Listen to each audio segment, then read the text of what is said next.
Hey, welcome back to No Hype Beer Reviews. Very excited for today's beer. Comes courtesy of guys at Nerdsense. Thank you guys. Specifically Reed. He's not in every video, but he's friends with those guys and he's on a decent amount. And he's a big Trillium fan, and he sent, along with the rest of the guys at Nerdsense, a bunch of awesome beers to me that I'm really excited about. So he sent not one, not two, not three, but four day and nights. A regular and then three variants. So this is one of the variants. Of the three variants, this one I'm probably the most excited about. So if you know anything about the base beer, again, it's called Night and Day from Trillium. Pale stout with cold brewed coffee, 12.7% ABV, and this is a bomber, 75 milliliter. Well, I guess it's not bomber, it's 75 milliliter, 750 milliliter. This one has vanilla, cacao, and chili in it. So those are all adjuncts I really like. Um, kind of like that, Mexican chocolate kind of a thing with the addition of coffee. Um, so for me, I mean, I like the base beer like a lot. So for me, the real test for this beer, and the last one I did that was in the variant with the adjuncts, is how well are those adjuncts in the beer?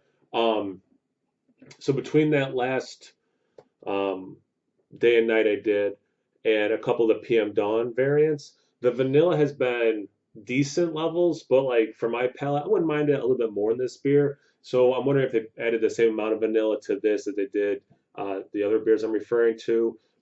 Cacao, I have not had that adjunct in one of these coffee stouts, I don't think yet. I don't think I've had chili either. So I definitely want the coffee still coming forward. I think that's a big part of this beer.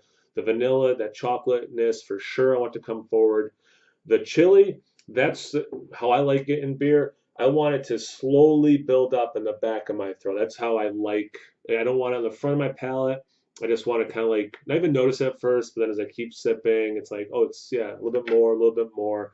So that's what I'm looking for going into it, just so we're all on the same page. So thanks again, Reed, for sending it. I'm sure it was a pain to get, and I really do appreciate it. If you don't know this, fun fact about Reed, he watches my videos to fall asleep. He finds me very boring. So when he's having like a restless night, he puts on one of my videos and he falls asleep.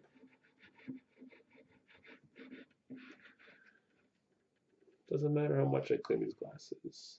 So pretend it's a super clean glass. Yeah, I mean it looks like how this beer looks. It's very dark, a little bit tiny brown at the very bottom. That coffee mocha kind of head, tiny bubbles. You can hear them. I don't know if you can hear them, but kind of like Rice Krispies. Like it's making some noise in the glass. It's their bubbles are breaking up relatively quickly. I see some lacing already because of higher ABV. Looks like it's supposed to. Skin to aroma.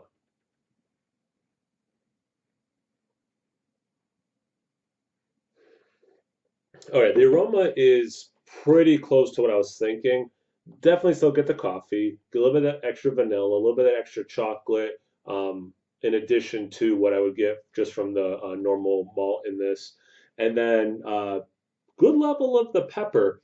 Not so much like a hot smell. It's not like I'm smelling hot sauce or like someone put hot sauce in a beer, but like pepper skins. Like it has that quality. It smells good.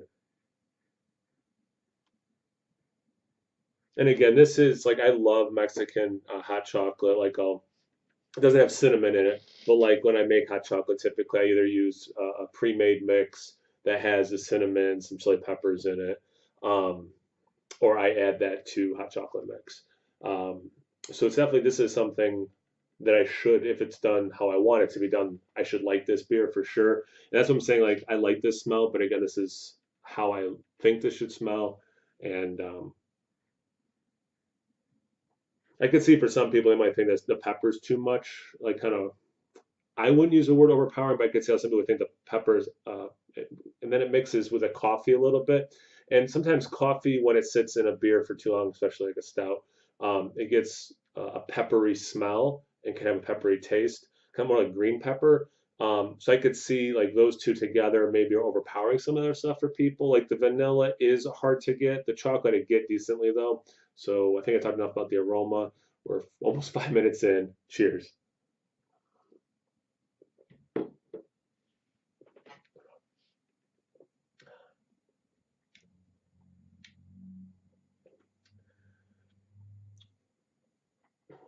I get the vanilla, not a ton.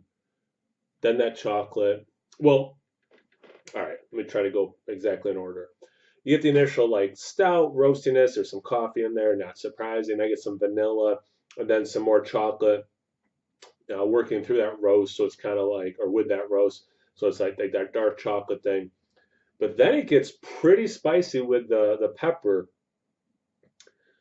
This is one of the, except for like maybe some beers where like they're telling you they're trying to be like, oh, this beer is so spicy. Um, of beers that don't kind of seem to be going for that. This is probably this.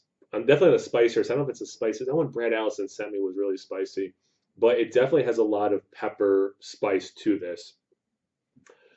For this variant, you're going to want to like peppers in your stouts. Luckily, I do, but it's spicy.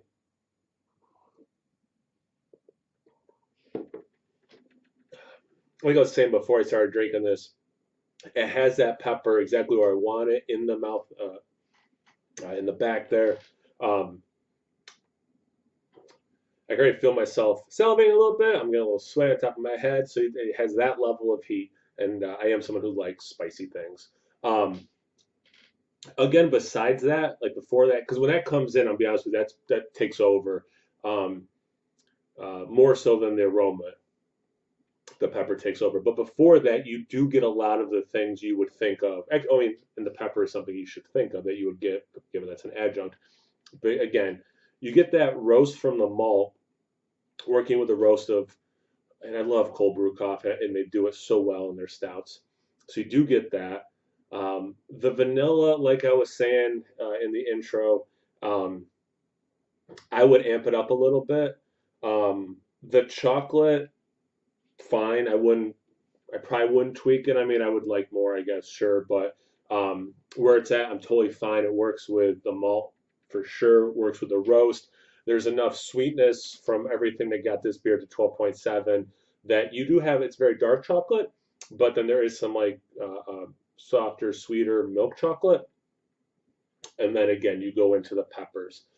I haven't had a sip in a little while. As I'm talking, I still get some of that pepper heat in the back. So again, word of warning, or maybe if you like this, not a word of warning, a word of excitement. Very spicy beer, a lot of heat in it. Um, if you like the regular, these are adjuncts that you think you would like. Yeah, definitely check it out. If you like this base beer, and you're like, I don't like spicy things, you probably don't want to try to get this. Or if you do have one, you probably want to share it with people because you probably, even as someone who likes really spicy things, like I'm gonna have to cap this, come back to it after a while. Like it's gonna take me a bit to drink this beer for sure. But yeah, good beer. The adjuncts are used well. I kind of wish the vanilla in their stouts that I've had lately was at that same intensity level that the pepper is in this beer. That's kind of what I'm looking for. But yeah, good beer. Thanks again, Reed, for saying it. Definitely cool beer to check out. And luckily, I like heat. Check those guys out for sure. I'll link to them in the description below. Nerdsense, those guys are awesome. Check me out on Instagram on Tapped. No hype beer reviews at both those places. So always please like, comment, subscribe, and most importantly, imbibe. Cheers, everyone.